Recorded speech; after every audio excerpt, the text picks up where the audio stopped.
Como é que você ganha a vida? Essa pergunta é muito feita. Como é que você ganha a vida? Qual que é o teu jeito de ganhar a vida? E eu estou usando aqui a expressão em duplo sentido. Isto é, como é que você ganha a vida no sentido de como é que você obtém teu meio de sustento. Mas há uma segunda maneira de pensar isso. Como é que você faz para que a tua vida não seja perdida?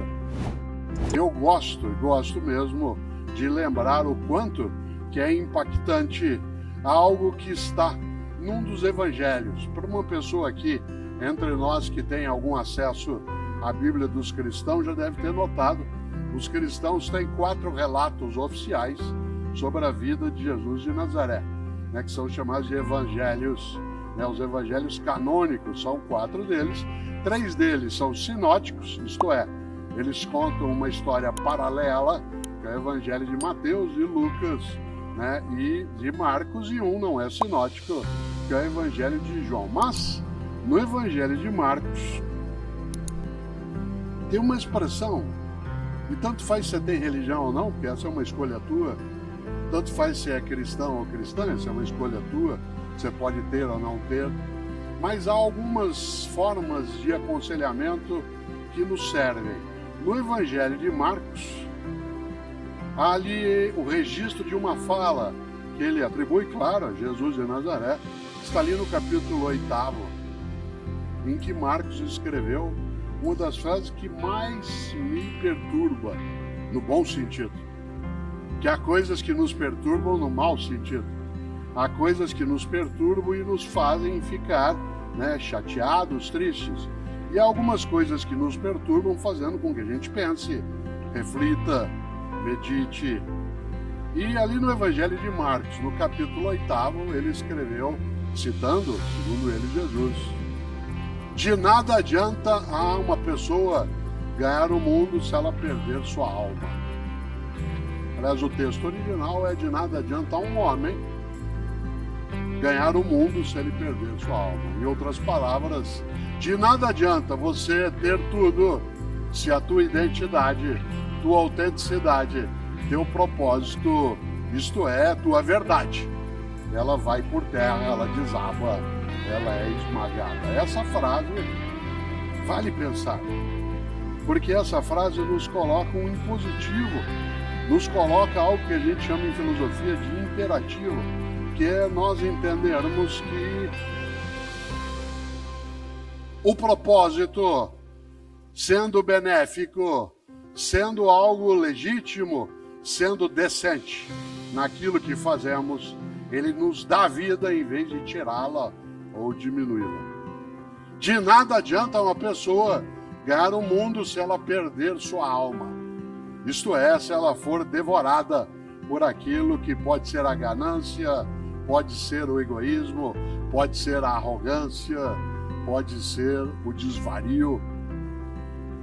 Como é que você ganha a vida?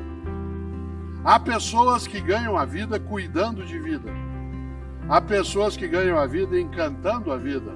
E essas ganham a vida nos 2 sentidos, de modo muito mais denso. Há pessoas que ganham a vida apenas no sentido material, do sustento econômico, do acúmulo de patrimônio, que não é ilegítimo se agregado à ideia de ganhar a vida no outro modo que eu aqui lembrava. Uma pessoa que ganha a vida, ou seja, que não a perde, não a desperdiça, não faz com que ela se esvaia, é uma pessoa marcada por uma grande decisão. Ter uma vida com propósito, ter um trabalho com propósito. Uma das frases mais curiosas que eu ouço no mundo das empresas, ou no mundo do trabalho em geral, é uma que eu vou dizer agora. Quando a pessoa vira e diz assim: olha, eu adoro o meu trabalho, mas eu detesto o meu emprego. Eu adoro o que eu faço, mas eu detesto o meu emprego. Isto é, o lugar, o modo de ação, aquilo que é necessário que se tenha como convivência. E você tem também o outro modo. É assim: eu adoro o meu emprego, mas eu detesto o meu trabalho.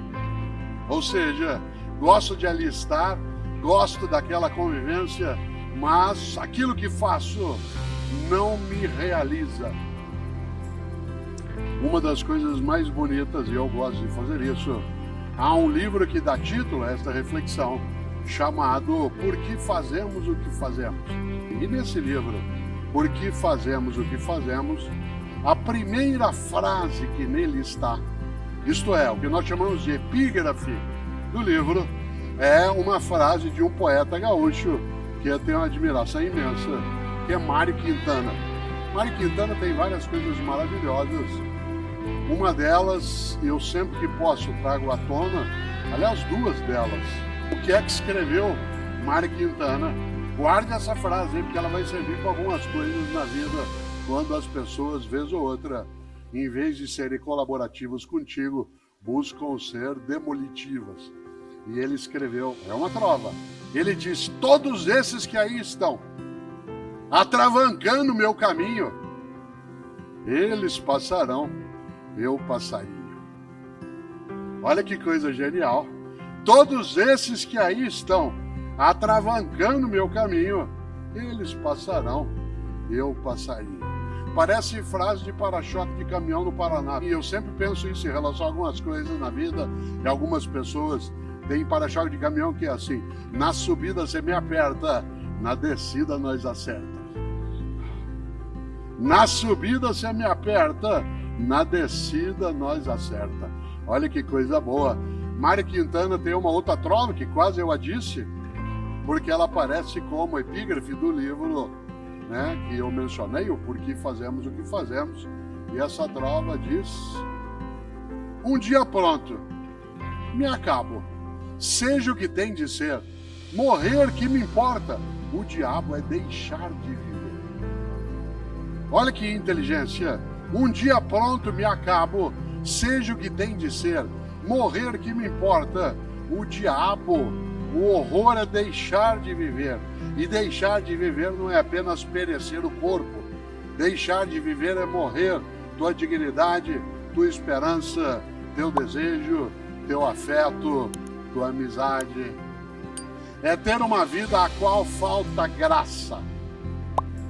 Quando eu penso em vida, trabalho e propósito, eu acho que para que a nossa vida não seja uma vida banal, fútil, uma vida sem sentido, é preciso que o nosso propósito seja, antes de mais nada, o de deixar nossa vida e a vida de outras pessoas conosco mais cheia de graça.